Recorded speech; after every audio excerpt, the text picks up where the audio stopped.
So when the second trailer of Sonic Movie 3 was revealed, it felt like everything was perfect. They did the perfect thing with this trailer and set us up with something that is thought-provoking and doesn't really spoil too much of what we already know. However, ever since the second trailer of this movie came out, it's been non-stop TV spot after TV spot after teaser, and eventually I think the entire movie's been spoiled. We know pretty much everything that's going to happen. I think scene by scene, I could probably map out exactly what happens. At this point, the only mystery for this movie is probably what happens to Shadow after the final battle, and also what is the post-credit scene, because other than that, I really can't think of anything else. We've seen it all at this point. It's a little bit disappointing, but it is what it is. I think we'll still have a good time with the movie regardless. Even movie 2 kind of had a scenario like this where they just kind of spoiled the entire movie. They showed literally every scene that took place for the most part. So with that being said, we got even more tidbits of information about things we were pretty confused about, specifically with regards to Gerald Robotnik. It was obviously extremely shocking when he was first revealed in the first Sonic movie trailer, and it almost felt like something like that was kind of a spoiler, but now at this point, now that we've seen the entire plot of the movie, I guess it seems like peanuts in compared to what they've already shown. So the thing that was shocking about Gerald Robotnik's reveal is that we kind of knew everything about his backstory already. Everyone who is a Sonic fan kind of had this backstory of Gerald and Shadow and everything kind of entrenched into our brains. In Sonic Adventure 2, Gerald Robotnik posthumously devised a plan to destroy the world to get revenge for Maria's death. So in every Sonic fan's mind, Gerald Robotnik was already dead. So seeing him in the movie 3 trailer was absolutely shocking. I mean, let's face it, Dr. Eggman, depending on which continuity it is, it really doesn't matter. He's probably at the youngest, like late 40s, early 50s. So if you're that old, it doesn't make sense that your grandfather could possibly be alive. And even in the first Sonic movie trailer, he said this. My boy.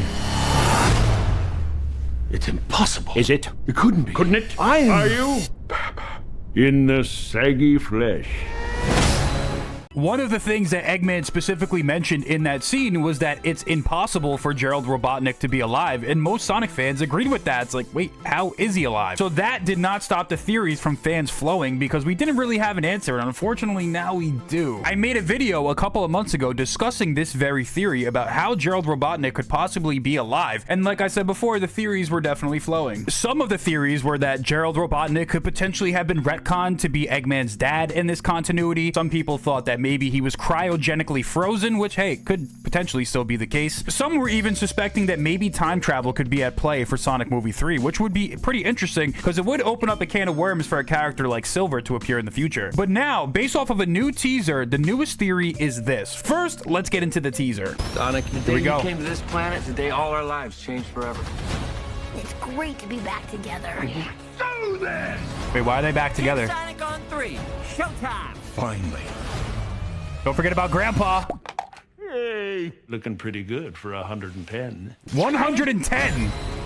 With the Shadow Quill, by the way. So, despite this being an 18-second clip, there is more than enough material to figure out exactly what is going on with Gerald Robotnik. The first thing is this. Gerald's age has been revealed, so he is 110 years old. That would make him one of the oldest people to ever walk this planet. And he looks pretty good for 110, as he stated. Now, how could this possibly be the case if he's moving around? Because when you're 110, you really can't move around on your own at that point anymore. Keep in mind, this is probably when we're first introduced to Gerald, and you'll notice that he has a Shadow Quill, which, like his grandson Eggman, he, for some reason, tastes the quill. I don't know why he did that. This guy's out of his mind. So with all this information and context in mind, here is what I think happened, and this is probably likely the story. During the creation of Shadow the Hedgehog during Project Shadow, everyone knows the backstory. Gerald's research and the eventual creation of Shadow was because they were trying to find out how to achieve immortality. Also, the government wanted to develop weapons of mass destruction as well. There's a lot that goes on in between the premise of the project and the eventual shutdown of the project and execution of Gerald Robotnik, and not to do a whole spiel about the entire history of Project Shadow. And the reason why Gerald Robotnik undertook this project was because he wanted to cure his granddaughter Maria of her terminal illness. Unfortunately, Gerald's research eventually led to the demise of Maria, but his project was eventually successful. Based off of all of the trailers that we've seen for Sonic Movie 3 so far, we know that Project Shadow exists within the Sonic movie universe.